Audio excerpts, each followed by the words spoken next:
Les jeunes de notre génération ont grandi dans les contes de fées, les films d'enfants et les morales de fins heureuses. Ce n'est qu'au moment où ils pensent avoir rencontré leur prince charmant qu'ils se rendent compte que la réalité est bien loin de tout ça. Les fins heureuses sont rares. Il n'y a que ceux qui se battent pour les avoir qui peuvent les trouver. Qu'est devenu l'amour de nos jours? L'amour peut être compris de plusieurs façons. Il peut être romantique, comme quand on a des sentiments pour une personne, une attraction si grande qu'être de simple ami n'est pas suffisant. Il peut être familial, un acte de tendresse ou un simple geste d'affection envers un membre de sa famille. Il peut être amical, lorsqu'on éprouve un sentiment d'affection et d'attachement envers une personne.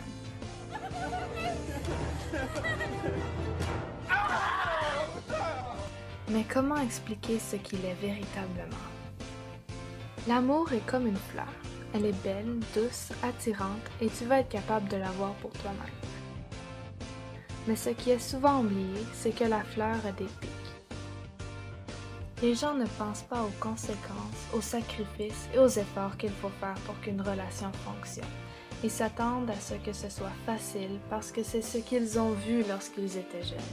Ils ont appris à attendre qu'un prince vienne les aider dans un moment de détresse. Ils s'attendent à croiser leur âme sœur dans la rue et comme par magie se rendent compte que c'est avec eux qu'ils vont vivre jusqu'au restant de leur jour. Mais tout ça, c'est quasiment impossible. Il faut se battre. Il faut que cet amour soit une victoire pour qu'elle compte aux yeux. C'est cette victoire gagnée qui deviendra la fin heureuse que nous voulons tant avoir.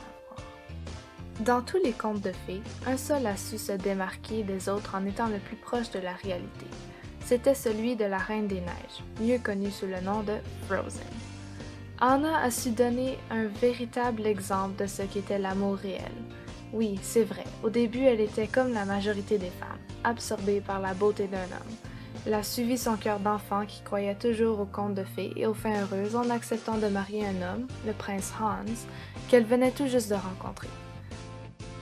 Elle est comme nous tous. Elle ne sait pas vraiment ce qu'est l'amour encore. Ce n'est que lorsqu'elle rencontre Kristoff, un homme pas aussi parfait que son prince, mais qui possède un cœur tendre et attentionné, qu'elle commence à découvrir que c'était inutile d'aimer quelqu'un qui nous donne de la misère. Il est mieux de choisir celui qui te rend heureux, et ça, Anna a su le montrer aux petites filles de la nouvelle génération. Elles ont été chanceuses, non? Aucun film n'explique vraiment la réalité. Il explique l'imaginaire en donnant des leçons à travers des images que seuls les adultes peuvent comprendre.